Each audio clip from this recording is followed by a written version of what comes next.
China's technology has helped that country achieve extraordinary growth, but critics say it is facilitating a surveillance state. Tonight, we begin two stories focusing on Chinese technology. It's part of our series, China, Power and Prosperity. With the support of the Pulitzer Center, Nick Schifrin begins in a remote area that is becoming more connected. In China's Lipu Mountains, past rolling hillside farms, the remote city of Guilin is nestled into a valley and built along a riverbank that's been inhabited for 10,000 years.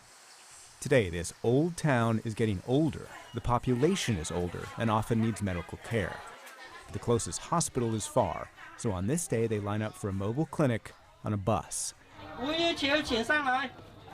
Visiting specialists have a small room in the back for x-rays and a nearby room for eye specialists to check for cataracts. In this clinic, everything is electronic, and all the patient records and data feed into a single phone application. It's made by the company Ping An, and the app is called Good Doctor.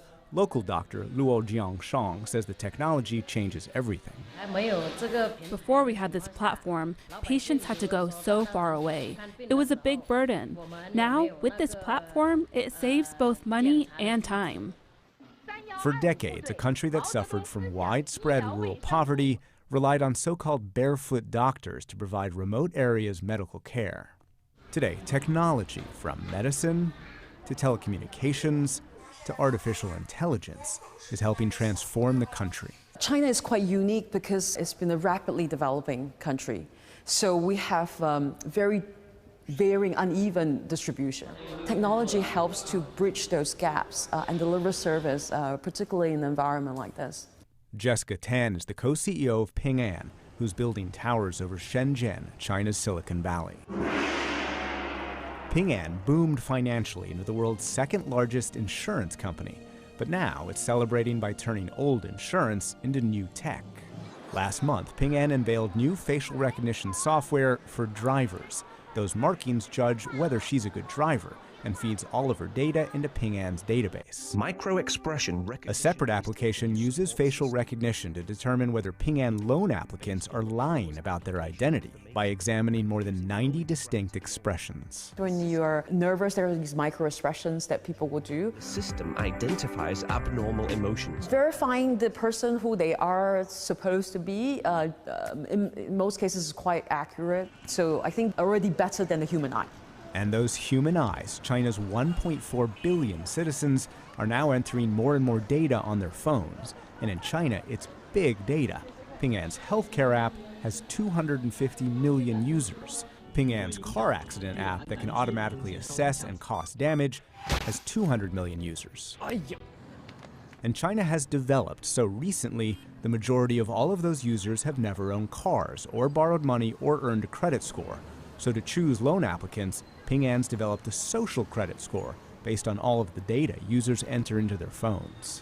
Having the expertise to change that series of raw information to actually a credit report or score that people trust. So we're able to do that based on your mobile phone bills, your shopping records, right? You do splurge on your spending. If you have a good credit record, you get the loans faster at a cheaper rate.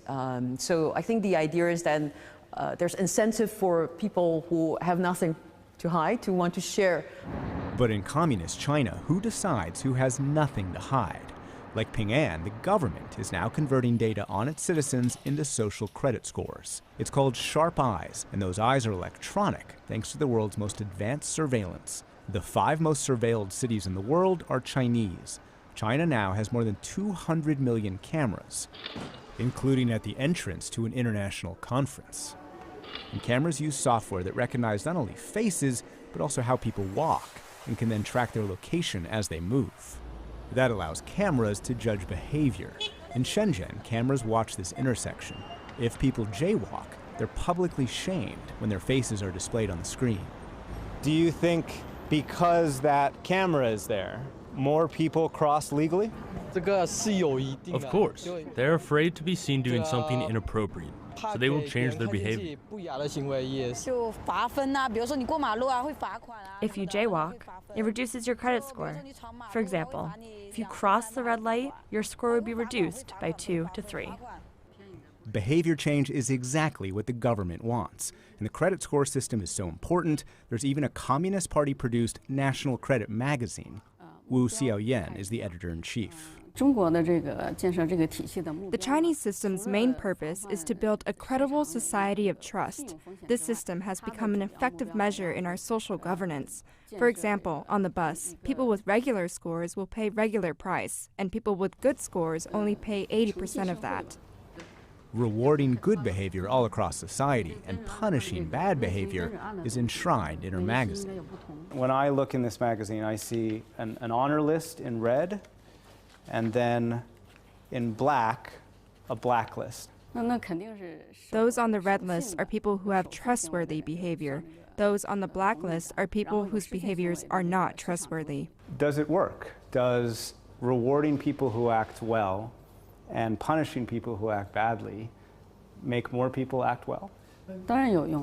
Of course it works. And something about that question made her uncomfortable. She and her staff walked out of the interview and the newsroom, but the microphones were still rolling and recorded their conversation about my questions. What kind of question was that? Don't talk about the government. Talk about companies, businesses. We need to be calm. We cannot refuse to be interviewed. Not too rigid or serious. 10 minutes later, she did come back to finish the interview. Everything okay? She said everything was okay, but the government's critics say everything is not okay because they say China's big data is becoming Big Brother. Companies that use the social credit system and the government say the social credit system improves people's behavior. But critics say that the government can use the social credit system to target and penalize anyone who opposes or criticizes the Communist Party. In Hong Kong, protesters say mainland China is exporting a system of surveillance. So when they demonstrate, they climb up ladders and try and cover up the cameras. And protesters also cover up their faces. This 21-year-old and her friends declined to give their names for fear China would punish them.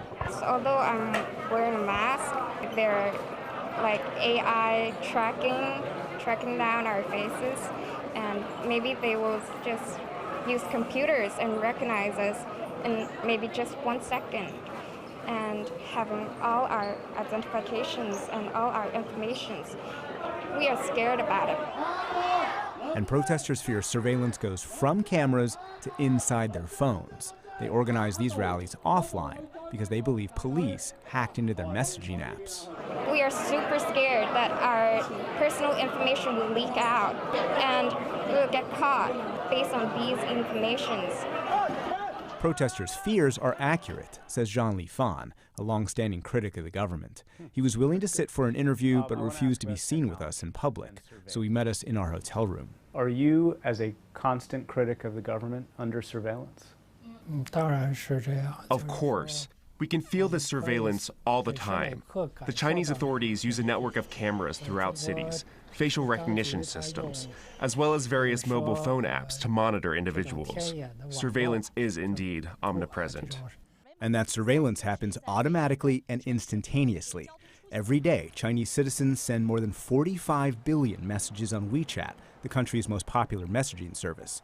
If you type in something sensitive, like a reference to the Tiananmen Square massacre in Mandarin, the recipient never receives it.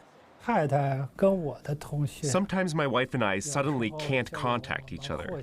I noticed that whenever foreign media reporters were trying to set up interviews with me, the police would always show up downstairs. And I've noticed that the police who follow me use the same mobile phones from Huawei. Huawei is a $100 billion phone and technology giant that's the world's largest provider of telecom equipment. U.S. officials describe it as the symbol of high-tech Chinese government suppression and beholden to the Communist Party, alongside fellow telecommunications giant ZTE. As a matter of Chinese law, the Chinese government can rightfully demand access to data flowing through Huawei and ZTE systems. Why would anyone grant such power to a regime that has already grossly violated cyberspace? The Trump administration has mostly blocked U.S. companies from selling technology to Huawei, but the company is expanding its 5G or fifth-generation phone technology. And Vice President Vincent Pang says business is booming. All our major customers still stay with Huawei. We signed a 50 contract with our major customers for 5G already. And this year, we will deliver 150,000 base stations outside of China. I think that is the fact. And that expansion of Chinese technology around the world has enormous implications for China and the U.S. That story tomorrow night.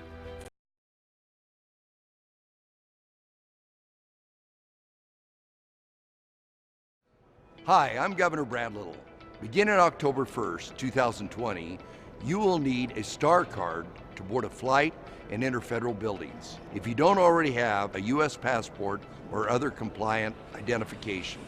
The STAR card is not just an Idaho requirement, it will be enforced nationwide by the U.S. Department of Homeland Security. Getting your STAR card soon, instead of waiting until the last minute, will help minimize long lines at DMV offices. The cost is the same as a license or ID without the STAR. The Idaho DMV created a web tool that will give you a personalized list of the documents you need. Go to Add the STAR.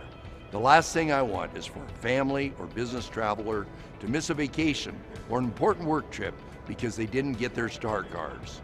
So unless you have a passport or other compliant identification, get your STAR card soon.